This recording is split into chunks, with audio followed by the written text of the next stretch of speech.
No aceptes que te humille. Muestra que estás en control. Paga con la misma moneda. No bajes la cabeza. Toma el sartén por el mango. Empodérate, Dios no quiere que seas humillada. Esos son los mensajes que recibimos del mundo, de las personas que nos rodean cuando estamos en medio de una crisis. Son mensajes que nos empujan a empoderarnos, a tomar el control de la situación que evidentemente está fuera de control.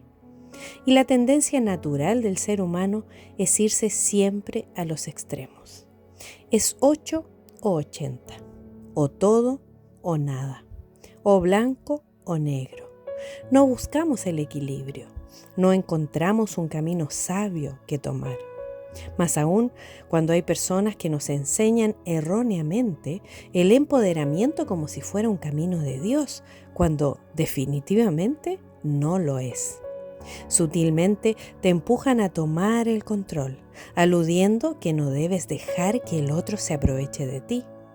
Pero cuando tomamos este camino que nos presentan como opción, pronto comenzamos a enfrentar las consecuencias. Esas acciones y reacciones siempre traen consigo el empeoramiento de la crisis, más separación, más destrucción y más tristeza. Y en la búsqueda de un camino distinto, muchos se acercan a Dios, buscando respuestas para salir de la crisis, pero terminan cayendo en el extremo opuesto. Entienden mal el concepto de humillarse ante Dios o de dejar el control para que Dios actúe, pero caen en el extremo de permitir que el pecado se enseñoree de su casa y la crisis cae en una especie de malévola pasividad.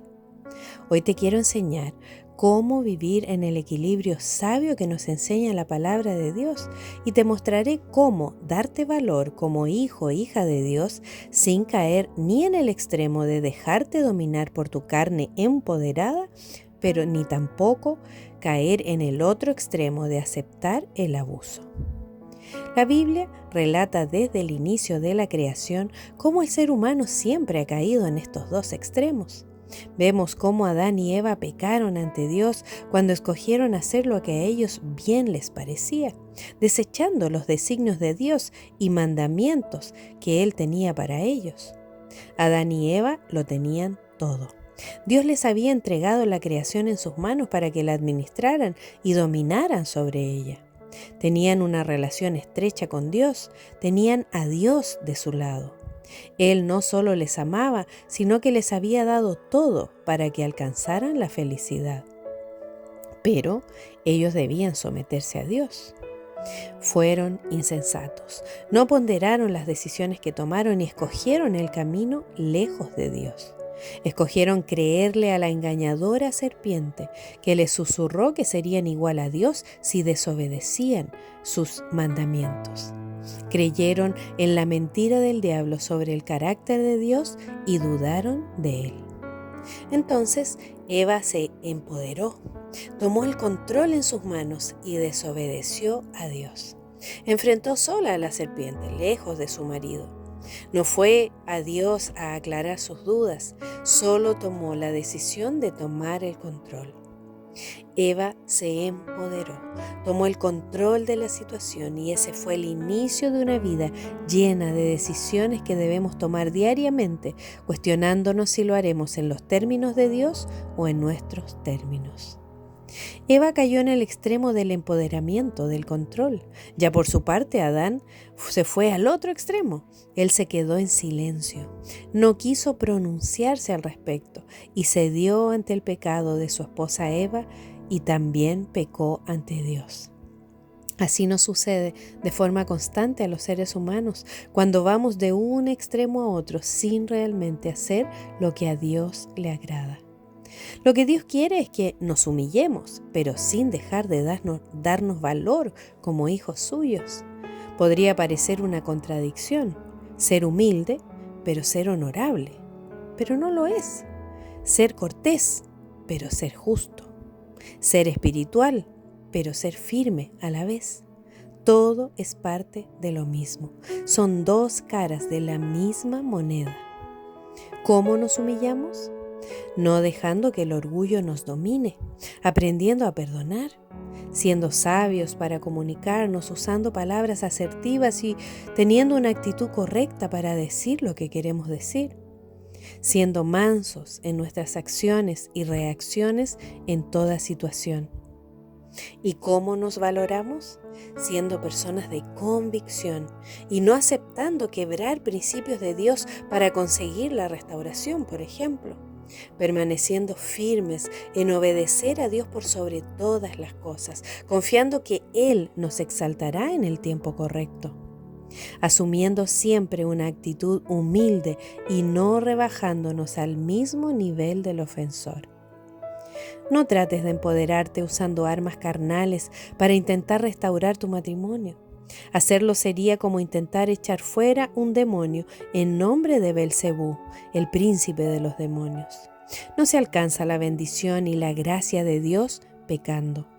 No funciona así en el mundo espiritual. Las obras naturales o carnales del ser humano no obran ni la justicia ni el poder de Dios. Y no usar las armas de la carne no significa que no debes hacer nada, que debes dejarte vulnerar o que se te falte el respeto. Puedes ser fuerte y valiente, pero en tu espíritu, actuando de acuerdo a los principios de Dios, actuando correctamente. Si actúas como una persona espiritual y no carnal, buscarás siempre la sabiduría y tomarás decisiones para evitar que tu relación herida o en crisis se transforme en un campo de batalla. No te confundas pensando que ser una persona espiritual y no carnal significa que no debes hacer nada. No darle ayuditas a Dios no significa que no debes hacer absolutamente nada, más bien significa que no debes usar tus armas, tus recursos carnales para conseguir la restauración. Es decir, no debes manipular, enojarte, sermonear, gritar, rechazar o cualquier otra actitud contraria a los principios de Dios. Pero tampoco significa quedarte de forma pasiva sin hacer absolutamente nada. Por ejemplo, no está mal que solicites la pensión alimenticia para tus hijos, porque es lo justo, pero debes hacerlo de la forma adecuada, sin peleas y, como dice la Biblia, manteniendo la paz con todos. Si tu cónyuge lucha con la adicción sexual, actuar como una persona espiritual no significa que tengas que contemplar en silencio lo que está haciendo sin decirle nada y sufriendo la deshonra una y otra vez. Puedes y debes confrontar en amor, pero de forma sabia, con espíritu de mansedumbre, como dice Gálatas capítulo 6, verso 1, con palabras sabias, con amor, ofreciendo apoyo para salir de esa situación y orando que sus ojos sean abiertos para ver su condición y para que sus cadenas de esclavitud espiritual sean rotas. Dios siempre nos dará un camino sabio para poder resolver los conflictos o situaciones que van surgiendo. Muchos grandes hombres y mujeres de Dios en la historia fueron fuertes y valientes para predicar la verdad, para arrebatar de las garras del enemigo y para ser instrumentos en las manos de Dios, pero su fuerza y valentía no eran para actuar en la carne y empoderarse como el mundo nos empuja a hacerlo, sino que su fortaleza era para mantenerse firmes, creyendo contra esperanza, para permanecer en el tiempo rogando por el milagro a pesar de las circunstancias y para no transar principios, sino permanecer con sus convicciones firmes hasta el fin.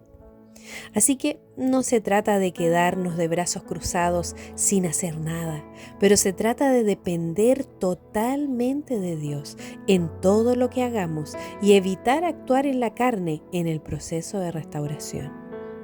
Dios sí espera que actúes de forma amable y con espíritu apacible en el proceso de restauración, pero eso no significa que debes caer en el extremo de transformarte en la amante de tu pródigo que no pretende restaurar, que no pretende volver a casa, que vive con la amante y que se aprovecha de tu disposición cada vez que bien le parece.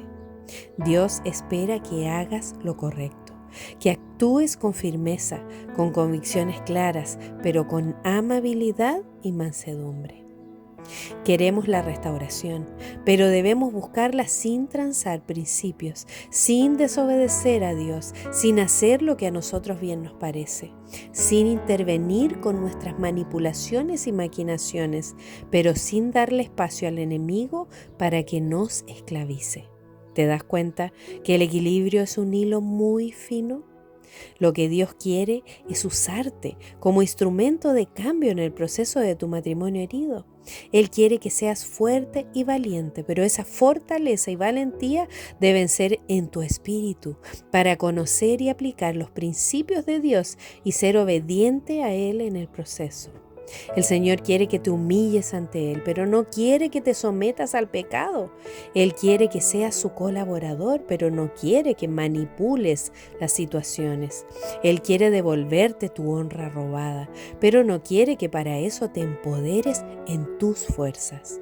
Fortalece tu fe y tu relación con Dios. No olvides que para Dios eres de alta estima y Él quiere restaurarte, quiere devolverte la honra y el honor que el enemigo te ha arrebatado, pero no la recuperarás en tus fuerzas, sino que Dios hará la obra en su tiempo. Sé una persona de principios sólidos, de convicciones firmes. Conoce y aplica la verdad de Dios en cada situación y mantente firme en Dios hasta que el milagro suceda. No te empoderes tú. Deja que Dios tome todo el poder y que te guíe en el camino hacia la restauración. Para una consejería remota específica para tu situación, escríbeme al email de contacto para consultar por el costo y disponibilidad de una sesión de 45 minutos con pago vía PayPal. Si te gustó este contenido, no olvides darle like, suscribirte y activar la campanita para nuevos videos. Comparte también con quien lo necesita. Es gratis y así puedes apoyar el ministerio. Dios te bendiga.